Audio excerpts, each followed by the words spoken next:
मैं मिसिस खरे Lalbagh girls inter college के YouTube channel पे आप सभी का स्वागत करती हूँ। आज मैं क्लास 12 के लिए फिजिक्स सीरीज़ का पार्ट 181 लेके आई हूँ। आज मैं बताऊँगी hertz and Lennard observation on photo electric effect. बच्चों, पिछले पार्ट में हमने आपको फोटो इलेक्ट्रिक इफेक्ट बताया था। प्रकाश किरणों के प्रभाव से धातु से इलेक्ट्रॉन के उत्सर्जन की घटना को फोटो इलेक्ट्रिक इफेक्ट कहते हैं। प्रकाश वैद्युत प्रभाव या प्रकाश वैद्युत उत्सर्जन कहते हैं। प्रकाश द्वारा उत्सर्जित इलेक्ट्रॉनों को प्रकाश इलेक्ट्रॉन या फोटो इलेक्ट्रॉन कहते हैं। ठीक है, प्रकाश द्वारा अब देखिए, और इससे जो धारा मिलती है फोटो इलेक्ट्रॉन द्वारा उसको कहते हैं फोटो इलेक्ट्रिक करंट। हर्ट्ज तथा लेनार्ड ने और साथ में मिल्टन ने फोटो इलेक्ट्रिक एमिशन पे अनेक प्रयोग किए हैं। उन्होंने भिन्न भिन्न धातुओं की प्लेटें लेकर उन पर विभिन्न आवृत्तियों तथा विभिन्न तीव्रताओं का प्रकाश डाला तथा प्रत्येक दशा में उत्सर्जित फोटो इलेक्ट्रॉन की ऊर्जा एवं फोटो इलेक्ट्रिक करंट की प्रबलता को नापा। इस आधार पे उन्होंने फोटो इलेक्ट्रिक एमिशन के संबंध में अनेक रिजल्ट प्राप्त किए हैं। ठीक है, उनके जो उपकरण है जो प्रयोग का उसको मैं ये सेटअप बता रही हूँ। इसमें एक निर्वात, ये आपका निर्वात नलिका है। इसमें दो प्लेटें P1 व P2 एक दूसरे से कुछ दूरी पर लगाई गई हैं। प्लेट P1 के सामने एक क्वार्ट्ज की खिड़की है। ये आपकी क्वार्ट्ज की खिड़की है W। इस पर प्रकाश की किरणें डाली जाती हैं। ये P1 पे प्रकाश की किरणें डाली जाती हैं। इसे कैथोड भी कहते हैं। इसको P1 को क्या कहते हैं? कैथोड भी कहते हैं। ठीक है, इन प्लेटों का संबंध एक सेंसिटिव एमीटर तथा एक कम्यूटेटर की, ये आपकी दिक् परिवर्तक की है। ये आपकी दिक् परिवर्तक की है। देखिए, ये एमीटर है, इसके द्वारा जो फोटो की धारा को नापा जाएगा। ये कम्यूटेटर की है, इसमें 4 पेच हैं। ये देखिए, ये जो डॉट डॉट बने हैं 4 पेच हैं और ये प्लग लगे हैं, है ना। इनके द्वारा हम जो है इनकी पोलैरिटी को चेंज कर सकते हैं। P1 को ऋण विभव पे रख सकते हैं और फिर P1 को धन विभव पर भी रख सकते हैं। तो अब यहाँ पे देखिए, ये आपका 1-1 प्लग एक बार में लगाया जाएगा। 2-2 की जगह खाली रहेगी, या 2-2 में प्लग लगाया जाएगा और 1-1 की जगह खाली रहेगी। ठीक है, जब 1-1 पे लगाया जाएगा तो क्या होगा?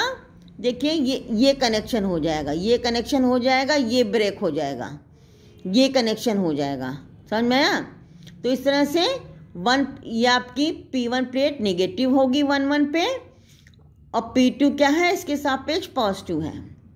इस जब 2-2 लगाया जाएगा तो क्या होगा? P1 जो है नेगेटिव हो जाएगी, पॉजिटिव हो जाएगी। ठीक है, P2 के सापेक्ष P2 नेगेटिव हो जाएगी। और ये आपका वोल्ट मीटर लगा हुआ है। ये वोल्ट मीटर से इन दोनों के बीच P1 और P2 के विभवांतर को नाप सकते हैं। ठीक है, विभवांतर को चेंज करने के लिए आपका ये विभाजक पोटेंशियल डिवाइडर लगा हुआ है। इसको इधर उधर करेंगे, आपका जो है रियोस्टेट को पोटेंशियल डिवाइडर के रूप में यूज़ कर सकते हैं। इससे जो है दोनों के बीच विभवांतर को बदल सकते हैं, इससे विभवांतर को पढ़ सकते हैं, इससे जो है पोलैरिटी को चेंज कर सकते हैं। P1 को ऋण विभव पे P2 के सापेक्ष या P1 को धन विभव पे P2 के सापेक्ष। ठीक है, इस तरह से ये आपका सेटअप हो गया। अब देखिए, प्रकाश की तीव्रता पर निर्भरता। सबसे पहले हम प्रकाश की तीव्रता पर निर्भरता पढ़ेंगे। जब एक निश्चित आवृत्ति तथा निश्चित तीव्रता की प्रकाश किरणें P1 पे डाली गई, निश्चित आवृत्ति निश्चित तीव्रता की प्रकाश किरणें P1 पे डाली गई हैं, तो प्लेट से इस P1 प्लेट से फोटो इलेक्ट्रॉन, देखिए ये फोटो इलेक्ट्रॉन बने हैं, फोटो इलेक्ट्रॉन निकलने लगते हैं। यदि ये कम्यूटेटर की के 1-1 प्लग लगा दें तो प्लेट P2 को P1 के सापेक्ष धन विभव पर रखा गया है। P2 को P1 के सापेक्ष धन विभव पे रखा गया है, ये धन विभव पे है।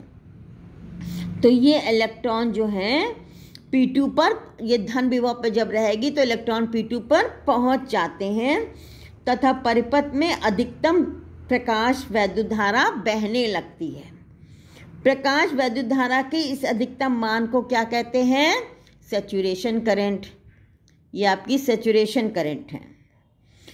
प्लेट P2 के धन विभव को बढ़ाने पर भी प्रकाश धारा में कोई वृद्धि नहीं होती। देखिए जो धारा जो मिल रही इधर विभवांतर है, ये आपका P2 का P1 के सापेक्ष विभवांतर है। विभव को बढ़ाने पर भी, P2 के धन विभव को बढ़ाने पर भी धारा के मान में कोई परिवर्तन नहीं होता है। तो इसी क्योंकि P1 से निकलने वाले सभी इलेक्ट्रॉन जो हैं वो P2 पर पहुंच जा रहे हैं। यदि हम P1 पे पड़ने वाले प्रकाश, यहाँ पे पड़ने वाले प्रकाश की तीव्रता को 2 गुना कर दें तो अधिकतम धारा का मान भी, देखिए पहले I तीव्रता का प्रकाश डाला गया तो धारा ये मिल रही है। विभवांतर बढ़ाने पर भी धारा के मान में कोई परिवर्तन नहीं हो रहा है। और अब दुगनी इंटेंसिटी का प्रकाश डालते हैं तो आपको फोटोइलेक्ट्रिक करंट 2 गुनी मिलती है। ठीक है, तो अब इससे ये पता चलता है कि प्रकाश इलेक्ट्रॉन के उत्सर्जन की दर आपतित प्रकाश की तीव्रता के अनुक्रमानुपाती होती है। जब I तीव्रता का प्रकाश है तो कम फोटो इलेक्ट्रॉन निकल रहे हैं, वो सारे के सारे पहुंच रहे हैं। जब दुगनी इंटेंसिटी की लाइट डाली गई, दुगनी तीव्रता की लाइट डाली गई तो पहले से 2 गुने इलेक्ट्रॉन, फोटो इलेक्ट्रॉन निकले जो कि प्लेट P2 पर पहुंच रहे हैं, जिससे धारा आपको 2 गुनी मिल रही है। तो पहला रिजल्ट इससे ये निकला कि फोटो इलेक्ट्रॉन के उत्सर्जन की दर, यानी 1 सेकेंड में फोटो इलेक्ट्रॉन्स की संख्या आपतित प्रकाश की तीव्रता के अनुक्रमानुपाती होती है।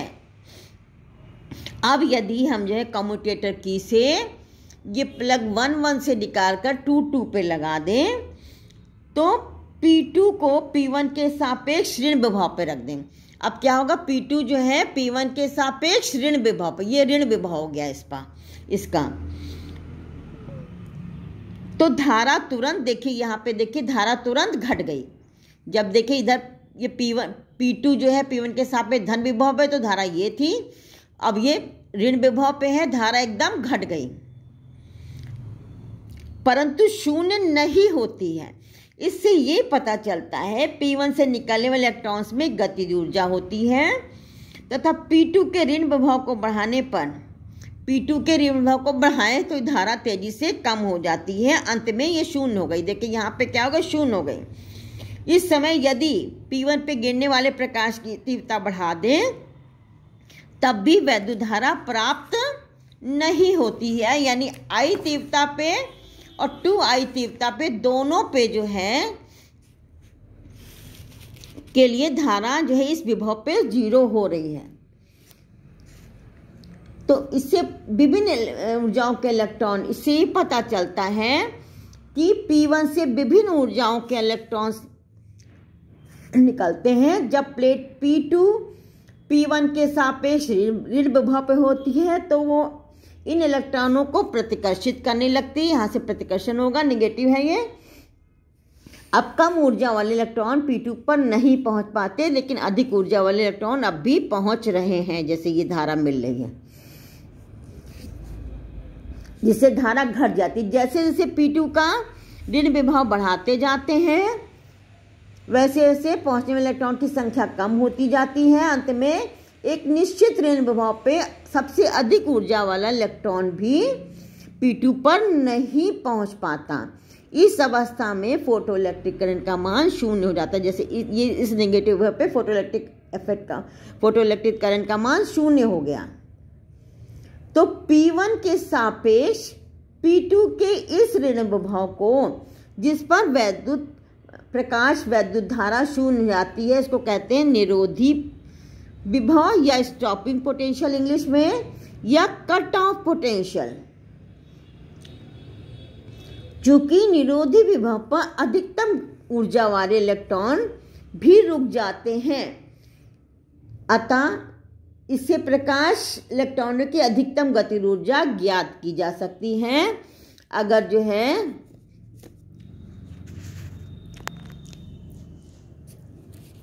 निरोधी विभव का मान जो है V0 है, तो अधिकतम गतिज ऊर्जा E के बराबर E इंटू V0, ठीक है।